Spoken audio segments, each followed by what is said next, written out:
નમસ્કાર, આપનું સ્વાગત છે ગુજરાતનો અવાજ ચેનલ ઉપર અને હું છું આપની સાથે પત્રકાર કાજલબેન ભાયાભાઈ સુવા. જે રીતે ખેડૂતોના એ આખા આંદોલનને આપણે તૂટતા જોયું છે અને પછી આજે આપણે એ પણ જોયું છે કે સુરેન્દ્રનગરની બાજુમાં જ જે રતનપર ગામ આવેલું છે ત્યાંથી પ્રતાપસિંહ ટાંક કરીને એક ખેડૂત છે કે જેમની આખી એક પ્રતિક્રિયા સામે આવી છે. ખેડૂત આંદોલનમાં રાત્રે શું થયું હતું એ બધું જ એમણે જણાવ્યું છે.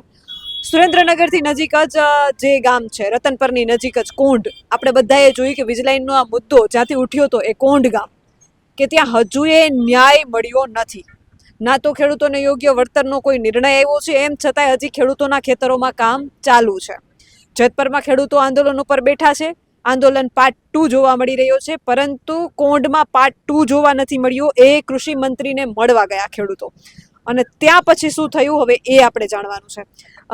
કોંઢ ગામના ખેડૂતો, ગઈકાલે તમે કૃષિ મંત્રીને મળવા ગયા હતા, તમને મુખ્યમંત્રીને મળવા દેવામાં ન આવ્યું. તમારી સાથે બીજી વખત મજાક કયો તો મજાક અને રમત કયો તો રમત, બીજી વખત રમત પે રમત થઈ છે. શું કહેશો? વાત કરીએ તો અમારા પ્રકાશભાઈ વરમોરા અહીંયા કોંઢ પધારેલા હતા અને એમ કીધું કે આપણે મુખ્યમંત્રી અને જીતુભાઈ વાઘાણી કૃષિ મંત્રી સાથે આપણે આપણી વાત રજૂ કરી અને આગળનું કઈ રીતે આપણને યોગ્ય રીતે વળતર મળે એ બાબતે આપણે ચર્ચા કરીએ. તમારું 11 જણાનું ડેલિગેશન ગાંધીનગર આવો. અમે ગાંધીનગર ગયા 11 જણાનું, પણ ખાલી કૃષિ મંત્રી અને ઉર્જા મંત્રી બેને જ મળી શક્યા છે. અને એમને એમ કીધું કોઈ કારણસર મુખ્યમંત્રી કામમાં છે તો આપણે નથી મળી શક્યા. પણ વાત કરીએ બેન, તો 1 મહિના પહેલાં એમની જ આગેવાનીની અંદર અમે મુખ્યમંત્રીને મળી લીધું છે. હવે અમને એ નથી સમજાતું કે મુખ્યમંત્રી મોટા કે કૃષિ મંત્રી મોટા છે. એટલે કૃષિ મંત્રી અને ઉર્જા મંત્રી બધા ખેડૂતોને સાંભળો અને એમ કીધું કે કોઈ વાંધો નહીં, આવનારા સમયની અંદર વહેલામાં વહેલી તકે તમને યોગ્ય વળતર મળશે. અને જે અમે વાત કરી કે જે કોંઢ ગામની અંદર જે ખેડૂતોના વાડીના તાળા તોડવામાં આવ્યા છે તેના ઉપર એક્શન લેવામાં આવે. પછી જે તમે જોવો છો પોલીસ દ્વારા ખેડૂતો ઉપર દમન ગુજારવામાં આવ્યું છે, એ પોલીસ ઉપર કાર્યવાહી કરવામાં આવે તે પણ અમે મુદ્દો રજૂ કરવામાં આવ્યો હતો. અને બીજું કે આખા ગુજરાતની અંદર કોઈ પણ કલેક્ટરે હુકમ ન કરેલો હોય એવો કલેક્ટર સુરેન્દ્રનગર જિલ્લાના કલેક્ટરે કરેલો છે હુકમ કે જે વ્યક્તિને પોલ આવે છે એ સર્વે નંબર તો બરોબર છે, પણ તે આજુબાજુના સર્વે નંબરવાળાને રસ્તો હાલવા દેવાનો એવો કલેક્ટરે હુકમ કર્યો છે કે હા, પોલવાળાને સાંભળ્યા છે કલેક્ટર, તો આજુબાજુ વાડીવાળાને કે આજુબાજુવાળા સર્વે નંબરવાળાને તમે નોટિસ આપી નથી. નોટિસ આપ્યા વગર તમે કઈ રીતે હુકમ કરો છો? કોઈ ખેડૂતોની સહમતિ લીધા વગર આ કલેક્ટરને હુકમ કર્યો છે. એટલે અમે એમ કીધું આ તાત્કાલિકપણે હુકમ આ રદ કરાવો. કોઈ ગુજરાતની અંદર કોઈ પણ જિલ્લાની અંદર આવી રીતના હુકમ કરવામાં નથી આવ્યો. બીજી વાત કરીએ તો સુરેન્દ્રનગર જિલ્લાને જંત્રી પ્રમાણે વળતર ચૂકવવામાં આવે છે. અમને જંત્રી પ્રમાણે વળતર જોતું નથી, તો એમ કીધું અમે 40% અમારું ફાઉન્ડેશન ભરાઈ ગયું છે ને ફાઉન્ડેશન ભરાઈ ગયું છે એના 40% રકમ જમા થઈ જવી જોઈએ. તો એમનો એવો જવાબ હતો કે તમે કોઈ કોંઢ ગામના ખેડૂતોએ ખાતા નંબર આપ્યા નથી. અમે શું કરવાનું ખાતા નંબર આપી? 382 રૂપિયા લેવા હાટું ખાતા નંબર આપી?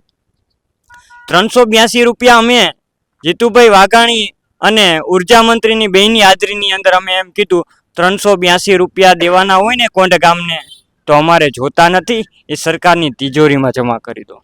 ખેડૂતોએ અમથોય આ દેશ માટે વિકાસ માટે કામ આવે જ છે, તો આ વિકાસના કામ માટે તમે એમ કહો છો ને કે વિકાસના કામ માટે આ લાઈન લઈ જઈ છે તો વિકાસનું કામ છે, જાહેર હિતનું કામ છે, તો અમારા પૈસા એ 382 રૂપિયા જે આવે છે ને એ વિકાસના કામ માટે વાપરી લેજો. ખેડૂત એવો ભૂખ્યો નથી કે 382 રૂપિયા. અમને 382 આપવા હોય ને તો કોઈ સંજોગોમાં અમારે 1 પણ રૂપિયો નથી જોતો.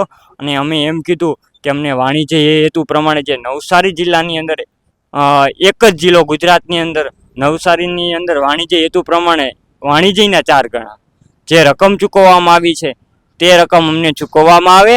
બીજી વાત, સરકારને એમ કીધું અમે મંત્રીશ્રીને, તમને એ વાત પણ મંજૂર ન હોય તો તમે ગુજરાત હમણાં ચોમાસું સત્ર આવે છે, તમે એ વિધાનસભાની અંદર એક SOP બનાવીને કાયદો બનાવો કે બજાર કિંમતના 4 ગણા જે બજાર કિંમત હાલતી હોય એના 4 ગણા ચૂકવવામાં આવે. સરકારને એ વાત પણ મંજૂર ન હોય તો અમે ત્રીજો પ્રસ્તાવ એવો મૂક્યો, જે મોબાઈલ ટાવરની અંદર ભાડું માસિક ભાડું ચૂકવવામાં આવે છે, તો માસિક ભાડું અમને 30,000 રૂપિયા ચૂકવવામાં આવે. અને કેમ કે 30,000 રૂપિયા માસિક ભાડું ચૂકવવામાં આવે, પછી જ્યારે પણ મોંઘવારી ભથ્થું વધે તો એમાં 10% વધારો કરવામાં આવે. કે આજથી અમે એમ કે સરકાર માની લે કે અત્યારે 30,000 રૂપિયા ખેડૂતોને માસિક ભાડું ચૂકવવાનું મહિને 10 વર્ષ પછી 30,000 રૂપિયા 2 રૂપિયા જેવા કિંમત હશે. એટલે અમે એમ કીધું કે જ્યારે મોંઘવારી વધે ભથ્થું ત્યારે 10% એ માસિક ભાડામાં ચક્રવર્તી વ્યાજ સાથે અમારે વધુ જોઈએ. તો એમ કીધું અમે આ મુખ્યમંત્રી સુધી ધ્યાને લેશી અને અમે દિલ્હી આ બાબતે રજૂઆત કરશી. એટલે તો અમને તો એવું લાગ્યું કે અહીંયા આમના હાથ બધાના બંધ થઈ ગયેલા છે. દિલ્હીથી આદેશ છૂટે ને તો જ આ નિર્ણય લઈ શકે એમ છે આ બાબત, આ 3 મુદ્દા ઉપર. નકર આ 3 મુદ્દા ઉપર દિલ્હી આદેશ ન છૂટે તો આ ગુજરાત સરકાર નિર્ણય નથી લઈ શકે એમ અમને એવું લાગ્યું. અને અત્યારે અમને ખાલી આશ્વાસન આપવામાં આવ્યું છે કે આવનારા સમયની અંદર તમને વળતર વધશે. અને પછી બીજું અમે એમ કીધું, જ્યાં સુધી અમારું વળતર ન વધે ત્યાં સુધી કામ બંધ રાખવામાં આવે. તો એમ કીધું કંઈ વાંધો નહીં, ચોક્કસપણે અમે કામ બંધ રખાવશી. એટલે શું કામ બંધ થયું? અમે હવે કાલ ખબર પડે કે કામ બંધ રહે છે કે નથી રહેતું. જો કાલ કામ બંધ ન રાખીએ તો મીડિયાના માધ્યમથી અમે ગુજરાત સરકારને કહેવા માંગીએ છીએ, તમે વાયદો અમને આપ્યો હતો અને કાલ કામ બંધ ન રહે તો પરમ દિવસથી કોંઢ ગામ આંદોલન પાછું શરૂ કરશે. ચીમકી આપો છો? આ ચીમકી આપી છે. એમને કોંઢને ગમે એમ કરીને ડેમેજ કંટ્રોલ કરવું છે. એમ કે છે કોંઢ ગામમાં આંદોલન ખેડૂતોનું પૂરું કરી દો, કોંઢ ગામના ખેડૂતોને સમજાવી દો, એટલે બીજા ગામ તો આપણે સમજાવી દેશે. મેન કોંઢ ગામ ઉપર પેલા ડેમેજ કંટ્રોલ ચાલુ કર્યો છે. કોણ ડેમેજ કંટ્રોલ કરી રહ્યું છે? સરકાર કરે, કોણ કરે? અને મેં સાંભળ્યું છે કોંઢ ગામનો ત્રાસ એટલો વધી ગયો કે ધારાસભ્યને તમે સભામાંથી નાસીપાસ કરાવી દીધા. અમારો ત્રાસ એટલો નથી વધી ગયો. એ અમારા મતના કારણે ચૂંટીને અમે ગાંધીનગર મોકલ્યા છે. તો તમે મતની તાકાત બતાવી? હા, અમારા મતની તાકાત બતાવી. એમ કે છે ને કે મત અમે દીધો છે, એક જ વાર મત દેવાનો. અમારું અમે જે મત દીધો છે ને એનું મૂલ્ય તો એમને ચૂકવવું પડે ને, કે ન ચૂકવવું પડે? એ મૂલ્ય ચૂકવવામાં એના ઋણ ચૂક્યા છે ને. આજકાલનું આંદોલન નથી કોણનું, છેલ્લા 33મો દિવસ છે અને એ 30 દિવસે કોંઢ આવ્યા હતા. એ ઋણ ચૂક્યા છે ને, એ માટે અમારે એ શબ્દ એમને કહેવું પડ્યું કે અમે જ તમને ગાંધીનગર મોકલ્યા છે, તો તમે તમારી સરકારની અંદર તમે એક નિર્ણય નથી લઈ શકતા, તો અમે અમારી સાથે બેસી જાઓ. આજ હું જ હોય ધારાસભ્ય અને મારામાં એટલી તાકાત ન હોય, સત્તા પક્ષમાં ન હોય, તો હું રાજીનામું દઈ દઉં. ખેડૂતો આપણે જેની પાસે મત લીધા છે એનું જ આપણે કામ ન કરી શકીએ તો આપણે શું કરવાનું?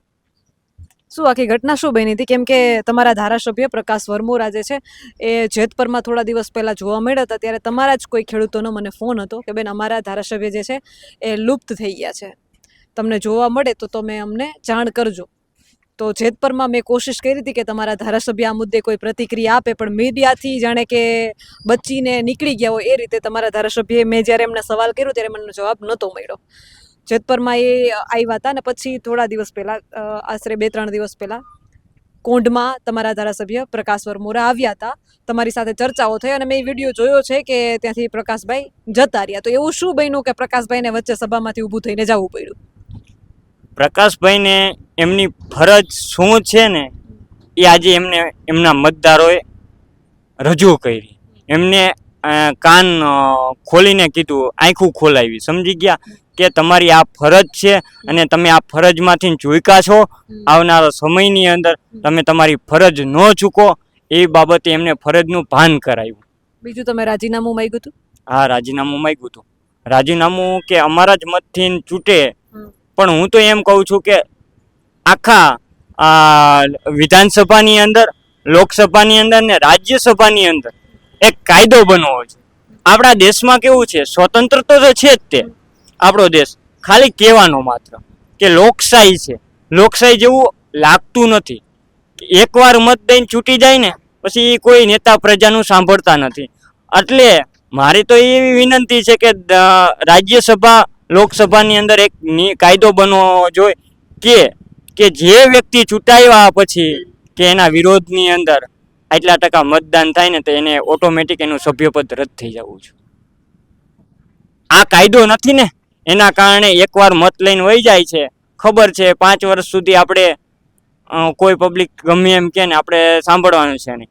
પણ વસ્તુ દરેક ગામની અંદર એમાં કેવું છે કે આ ભાજપ હોય કે કોંગ્રેસ હોય કોઈ પણ પક્ષ હોય કે તમે આપણા કે ગુજરાતની વાત કરો કે બીજા રાજ્યની વાત કરો, કોઈ પણ પક્ષ ધારાસભ્ય કે નેતાને સવાલ કરે ને તમે એમના સમર્થકો હુડિયો બોલાવે છે, માયક ખેંચી લે છે.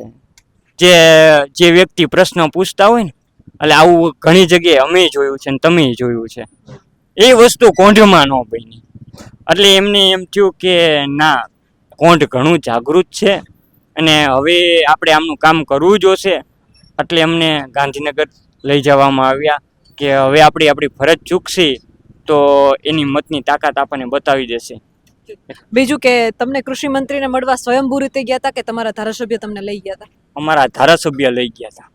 એ અહીંયા અમને આમંત્રણ દેવા જ આવ્યા હતા. તમે પેલા એમની સ્પીચમાં જોઈ શકો છો, સાંભળી શકો છો. પછી આ પેલા સ્પીચ તો અમારા ધારાસભ્યએ જ આપી છે. આ મારું ફેસબુક મારું પોતાનું જ લાઈવ હતું, એમાં બધાએ જોયું છે.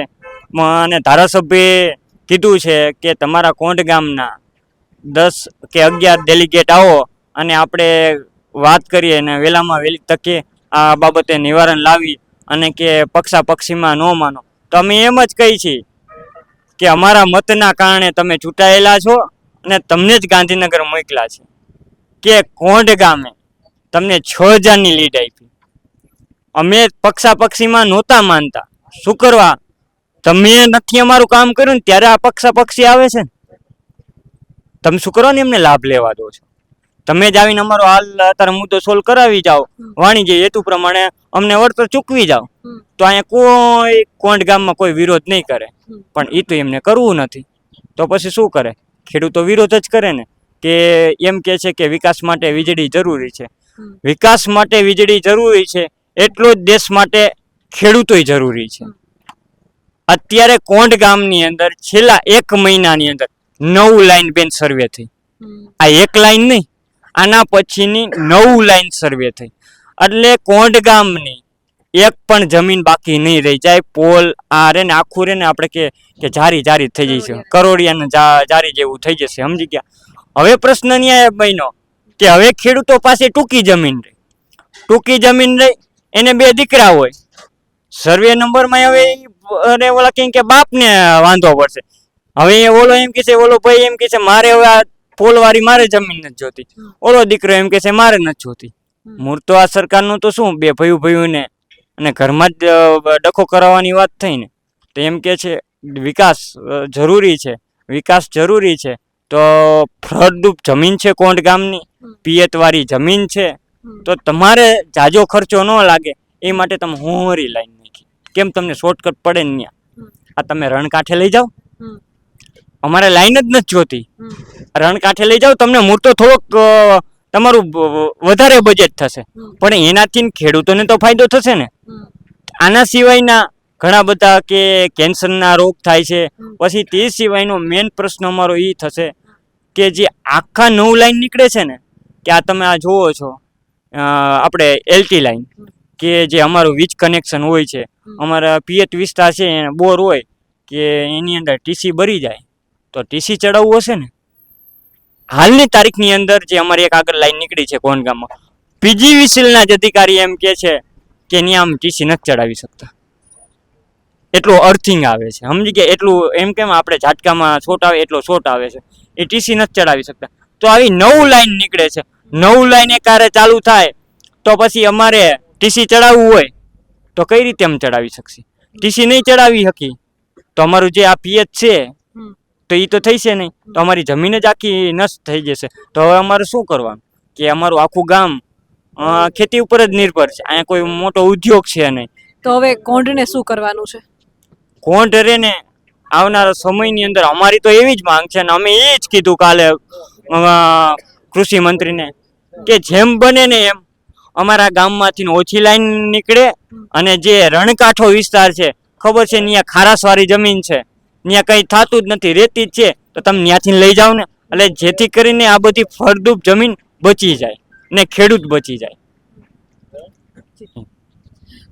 જે રીતે ભાઈએ ચર્ચા કરી છે એ રીતે કે રણ વિસ્તાર છે, ઘણો બધો એવો વિસ્તાર છે, લાંબો આપણે દરિયા કિનારો ગુજરાત ધરાવે છે, તો એ રણ વિસ્તારમાંથી જો લાઈન પસાર કરવામાં આવે તો ખેડૂતની ફળદ્રુપ જમીન બચી શકે એમ છે. આ વિશે તમારું શું કહેવું છે? તમારા મંતવ્ય કમેન્ટ કરીને જરૂરથી જણાવજો. કેમેરામેન રાજ પરમાર સાથે હું પત્રકાર કાજલબેન ભાયાભાઈ સુવા. આપ જોઈ રહ્યા છો ગુજરાતનો અવાજ.